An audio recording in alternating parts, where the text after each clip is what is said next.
Halo just announced some huge news for the franchise, moving forward with their Halo A New Dawn and Halo Foundry announcements. One being a teaser essentially showing off early work with their first time using a new engine, being Unreal Engine 5 instead of their old Slipspace engine, and announcements of working on multiple Halo projects as they gear up for what they're calling a new era of Halo.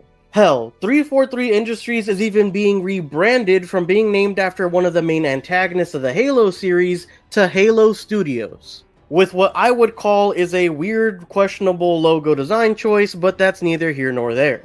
But I don't care if you call yourselves 344 Industries, Bungie 2.0, or Waffle House Studios. You guys are the same team that have been floundering on delivering anything even close to what Bungie left off on with Halo Reach. Now, of course, recently they fired a full round of people that were on previous projects and added new faces to the company. But overall, as a whole, I'm not expecting these changes to change the entire development process outright. Halo Reach truly does feel like the pinnacle of what Halo had to offer, and Bungie ending on their high to work on another passion project being Destiny is to this day one of the most bittersweet moments in gaming history, and which, depending on who you ask, was probably not worth the departure. I mean, recently, Bungie is rumored to be in utter turmoil as well, firing a good percentage of the people who made Bungie what it was, and having to let others go in a massive round of layoffs right after their work on what was considered a pretty successful expansion to Destiny 2 overall. Not to mention the rumors about the trouble they're having with getting their new marathon title off of the ground, and with a rumored cancellation on all new work across the board on Destiny 2 and their rumored Destiny 3 title.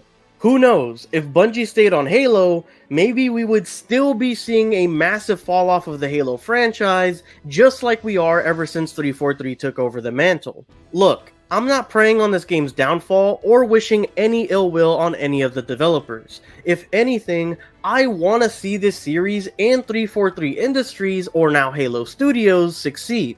You're talking about the guy who went to midnight launch events as a kid to Halo 2, as a teen to Halo 3, Halo ODST, and Halo Reach, who as a kid was so excited on release night of Halo 2 that on the car ride back at every street light, which was like every 10 seconds or so in my old hometown, would frantically scramble to try and read the back of the game case over and over again, and read the entire booklet for the game front to back, which detailed all vehicles and enemy types in Halo 2 with brief summaries of everything you could see in the game. The guy who went to his local Best Buy to wait 10 hours in line to get his hands on a Halo Infinite version of the Xbox Series X. The guy who unironically listens to Halo music from the original soundtracks to the original trilogy. I still love this series and what it used to be, and am nostalgic for all the memories it gave me growing up. From 1v1s on Blood Gulch, to giant friend lobbies of Duck Hunt, Sumo, Fat Man, and Infection.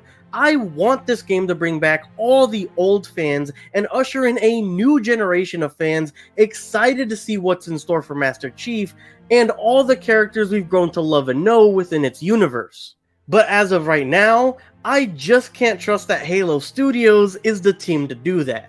And after giving them 3 different titles across 3 different systems with over 12 years to prove it to me, I feel like they just started going in the right direction with Halo Infinite.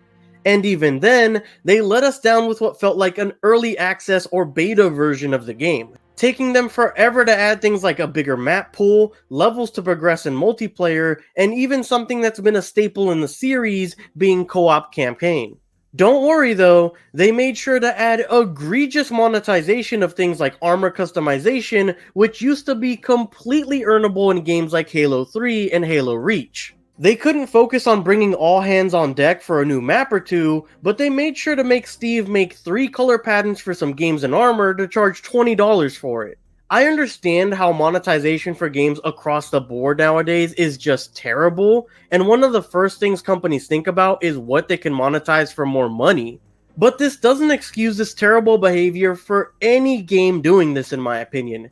It's tired and washed up, and I just wish the standard would go away. In some cases, you just spent $70, and now they're charging you another $20 of in-game currency for skins they left out of the game for you to buy, or for skins or cosmetics they whipped up relatively fast, exclusively to sell to you instead of including them as an earnable item in-game. For the Halo series lore-wise, I haven't cared much, if at all, for 343's interpretation of the lore in the Halo universe, but the gameplay was a lot of fun in Infinite, and its release was almost universally praised and seen as good. It felt refreshing, and even something as simple as traversing across the campaign map and doing the campaign's core gameplay loop felt really great and engaging. This applied to the gameplay for their multiplayer as well. But launching the game and not having co-op campaign was just ridiculous to me. Halo, since Combat Evolved, has been synonymous, I feel like, for cooperative campaign runs from the couch co-op days it had back then, to the online campaign runs with something like the Vidmaster achievements that came later on in Halo 3's lifecycle. Moving on over to the Halo Foundry presentation, correct me if I'm wrong, but isn't this basically what 343 did when they originally took over the helm from Bungie? I'm not saying it's the same one, but it's a tactic they used to hype up the fans upon the passing of the torch. They had made some sort of tech demo to try and hype up the fans, and even now, I look at this Foundry trailer, and honestly, I think the armor looks pretty weird. It reminds me of some sort of like Master Chief action figure. Even with keeping in mind they're using the OG armor set to try and draw that nostalgia feeling in the trailer, so it's not supposed to look super detailed or intricate, it still looks weird to me nonetheless. Not to mention, the environment looks about the same to me. The only thing I could really tell was different was the lighting which Unreal Engine 5 provided. But if they were to have put out the trailer and not told me that it was using a new engine, honestly, I probably wouldn't have even noticed, besides questioning why the armor looks so weird to me. From what they've said, using this new engine will help a lot in their development and hopefully help in streamlining new content and developing the game in general. So hopefully not only does this help in getting projects out faster, but also alleviating the new content problem that Infinite was plagued with on launch. Hearing that the slipstream engine they used since Halo Combat Evolved was as old as me was a little jarring though, I'm not gonna lie. Look, at the end of the day, I just want these developers to truly be passionate about the game and bring Halo back to its greatness that I know it can have. You don't have to make it Halo Reach, just make sure the game is at least finished and a full product before shipping it out, and give us a great and engaging campaign, which you started to finally deliver on in my opinion with Infinite. And if you build on the feedback and greatness Infinite had in its multiplayer, they truly could have something great on their hands with whatever the next entry into the new Halo series is called. Look, at the end of the day, I want to be proven wrong.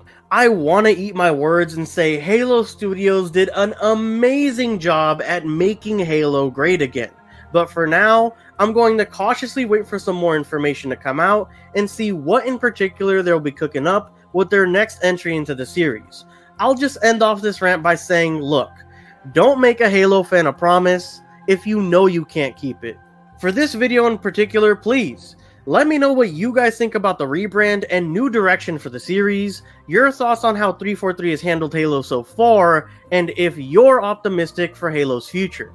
Thank you so much for making it to the end of the video. If you enjoyed or found it entertaining, make sure to scroll down and make that like button glow so we can reach the like goal of 20 likes for this video. While you're down there, consider subscribing as we'll be covering Halo as updates come out, other AAA games throughout the year, hilarious content, and more. As always, your support through your viewership, liking, and subscribing is always greatly appreciated and helps me out tremendously against the great journey that is the YouTube algorithm. Thank you guys so much for watching, and I hope to catch you guys next time. Peace! You are one of our most treasured instruments. Long have you led your fleet with honor and distinction, but your inability to safeguard Halo was a colossal failure. It was heresy.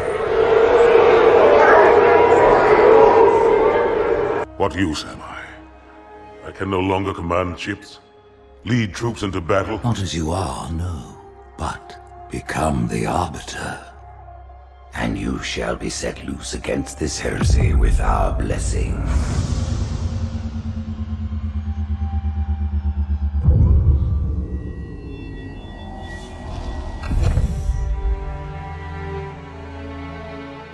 What of the Council? The tasks you must undertake as the Arbiter are perilous, suicidal. You will die, as each Arbiter has before you. The Council will have their corpse.